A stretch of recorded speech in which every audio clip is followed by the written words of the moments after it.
Kaatera cinema shoot ಮಾಡ್ತಾ ಇದ್ದಾಗ Prakash sir ಸಿಕ್ಕಿದ್ರು. ಅವತ್ತು ಸದ್ಯದಲ್ಲೇ ನಿಮಗೆ ಒಂದು ಕತೆ ಹೇಳ್ತೀನಿ, ಒಂದು ಪಾತ್ರ ಮಾಡಬೇಕು ನೀವು ಅಂತ ಹೇಳಿದ್ರು. ಖಂಡಿತ ಸರ್ ಅಂತ ಹೇಳಿದ್ದೆ ಅವತ್ತು. ಅದಾದಮೇಲೆ ಕರೆ ಬಂದಿದ್ದು ಈ ಡೆವಿಲ್ ಚಿತ್ರಕ್ಕೆ. ಹಿಂದೆ ಪ್ರಕಾಶ್ ಸರ್ ಜೊತೆ ನಾನು ಸಿದ್ಧಾರ್ಥ ಸಿನಿಮಾದಲ್ಲಿ ಕೆಲಸ ಮಾಡಿದ್ದೆ. ನನಗೆ ಆ ಸಿನಿಮಾದಲ್ಲಿ ಕೆಲಸ ಮಾಡಿದಾಗಲೂ ಮತ್ತು ಈ ಸಿನಿಮಾದಲ್ಲಿ ಕೆಲಸ ಮಾಡಿದಾಗಲೂ ಸಮಾನವಾದ ಒಂದು ಅನುಭವ ಏನು ಅಂದರೆ, ಸೆಟ್ಟು ತುಂಬ ಕೂಲಾಗಿರುತ್ತೆ,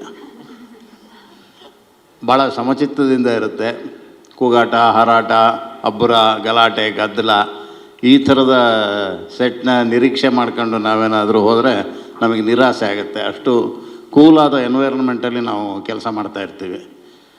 ಎರಡು ಥರದ ನಿರ್ದೇಶಕರುಗಳಿರ್ತಾರೆ.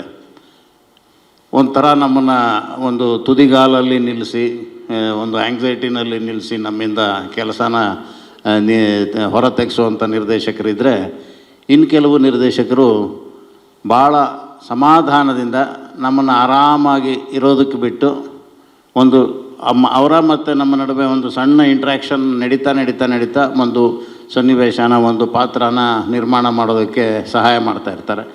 ಆ ಥರದ ಸಾಲಿನಲ್ಲಿ ನಮ್ಮ ಪ್ರಕಾಶ್ ಸರ್ ಅವರು ನಿಲ್ತಾರೆ. ಹಾಗೆ ಭಾಳ ಪ್ರೊಫೆಷನಲ್ ಆದಂಥ ಅಪ್ರೋಚು ಅವ್ರ ಜೊತೆಗೆ ಇರುತ್ತೆ. ಜೊತೆಗೆ ಇನ್ನೊಂದು ಮಾತು, ನಾನು ಈ ಸಂಸ್ಥೆ ಬಗ್ಗೆ ಹೇಳಬೇಕು. ಶ್ರೀಮಾತಾ ಕಂಬೈನ್ಸ್ ಈ ಸಿನಿಮಾ ಸಂಸ್ಥೆ ಮತ್ತು ಇದರ ಮುಖ್ಯಸ್ಥರು ಮೇಡಮ್ ಅವರು, ಇವರು ಕೂಡ ತುಂಬ ಪ್ರೊಫೆಷನಲ್ ಆದಂಥ ಅಪ್ರೋಚು, ತುಂಬ ವೃತ್ತಿಪರವಾದ ಒಂದು ತಂಡದ ಜೊತೆ ನಾವು ಕೆಲಸ ಮಾಡ್ತಿದ್ದೀವಿ ಅನ್ನೋದು ನಮಗೆ ಪ್ರತಿ ಹಂತದಲ್ಲಿ ಗೊತ್ತಾಗ್ತಾ ಹೋಗುತ್ತೆ. ಭಾಳ ಒಂಥರ ಖ್ಯಾಸ್ ಆದಂಥ ವಾತಾವರಣ ಇರೋದಿಲ್ಲ. ಒಂದು ಎಲ್ಲವೂ ಪ್ಲ್ಯಾನ್ಡ್ ಆಗಿರುತ್ತೆ. ಆ ಪ್ಲ್ಯಾನ್ ಪ್ರಕಾರ ಎಲ್ಲವೂ ನಡೀತಾ ಇರುತ್ತೆ. ಎಷ್ಟೇ ಸವಾಲುಗಳು ಬಂದರೂ ಅದನ್ನು ಕೂಲಾಗಿ ಹ್ಯಾಂಡಲ್ ಮಾಡ್ತಾರೆ. ಅದು ಈ ಸಂಸ್ಥೆಯ ಮತ್ತು ನಿರ್ದೇಶಕರ ಮತ್ತು ನಿರ್ಮಾಪಕರ ಗುಣ. ಇದಿಷ್ಟೇ ನಾವು ಒಂದು ಸಿನಿಮಾದ ವಾತಾವರಣ ಚೆನ್ನಾಗಿರೋದಕ್ಕೆ ಸಾಧ್ಯ ಆಗುತ್ತಾ ಅಂದರೆ ಸಾಧ್ಯ ಆಗೋದಿಲ್ಲ. ಕಲಾವಿದರು ಕೂಡ ಅಷ್ಟೇ ಕೂಲಾಗಿರುವಂಥವ್ರು ಆಗಿರಬೇಕಾಗತ್ತೆ. ಅದರಲ್ಲಿ ನಮ್ಮ ದರ್ಶನ್ ಸರ್ ಅವರು ಎಷ್ಟು ಕೂಲಾಗಿ ಕೆಲಸ ಮಾಡ್ತಾಯಿರ್ತಾರೆ ಅಂದರೆ, ಅವರು ಕ್ಯಾರವಾನಿಂದ ಇಳಿದು ಬರಬೇಕಾದ್ರೇ ಆ ಸನ್ನಿವೇಶಕ್ಕೆ ತಯಾರಾಗಿ ಬಂದಿರ್ತಾರೆ, ಆ ಶಾರ್ಟ್ಸ್ಗೆ ರೆಡಿಯಾಗಿ ಬಂದಿರ್ತಾರೆ. ರೆಡಿಯಾಗಿ ಬಂದು ಅದನ್ನು ಎಕ್ಸಿಕ್ಯೂಟ್ ಮಾಡ್ತಾ ಹೋಗ್ತಾ ಇರ್ತಾರೆ. ಬಿಟ್ಟರೆ ಅವರು ಬೇರೆ ಥರದ ಯಾವ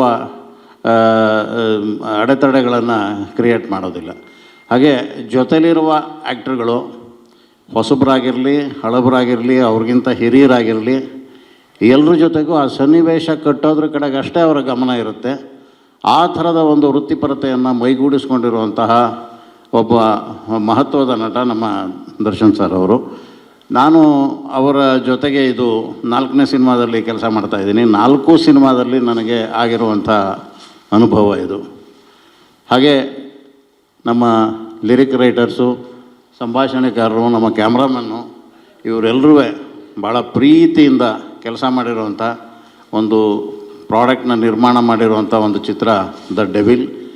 ನಾನು ಕೂಡ ಈ ಅಭಿಮಾನಿಗಳು, ಪ್ರೇಕ್ಷಕರು ಹೇಗೆ ವೆಯ್ಟ್ ಮಾಡ್ತಾಯಿದ್ದಾರೋ ಈ ಸಿನಿಮಾನ ನೋಡೋದಕ್ಕೆ ನಾನು ಕೂಡ ಕಾಯ್ತಾ ಇದ್ದೀನಿ. ಅವ್ರ ಜೊತೆ ನಿಂತು ಈ ಸಿನಿಮಾನ ದರ್ಶನ್ ಸರ್ನ ಸೆಲೆಬ್ರೇಟ್ ಮಾಡೋದಕ್ಕೆ ಬಯಸ್ತಾ ಇದ್ದೀನಿ. ಎಲ್ರಿಗೂ ಒಳ್ಳೆಯದಾಗಲಿ. All the very best. Thank you so much Achyut sir. ಸ್ವಾದಿಷ್ಟತೆಯ ಸ್ವಾದ, ತಾಜಾತನದ ಆಹ್ಲಾದ, ಉತ್ತಮ ಆರೋಗ್ಯ ಮತ್ತು ಹೆಚ್ಚಿನ ರೋಗ ನಿರೋಧಕ ಶಕ್ತಿಯ ವೃದ್ಧಿಗೆ ಈಗ ನಿಮಗೆ ಸಿಗುತ್ತಿದೆ ಉತ್ತಮ ಗುಣಮಟ್ಟದ ಪೌಷ್ಟಿಕಾಂಶ Shri Vaidik millet health mix. ಇದು ಸಿರಿಧಾನ್ಯಗಳ ಸಂಪತ್ತು.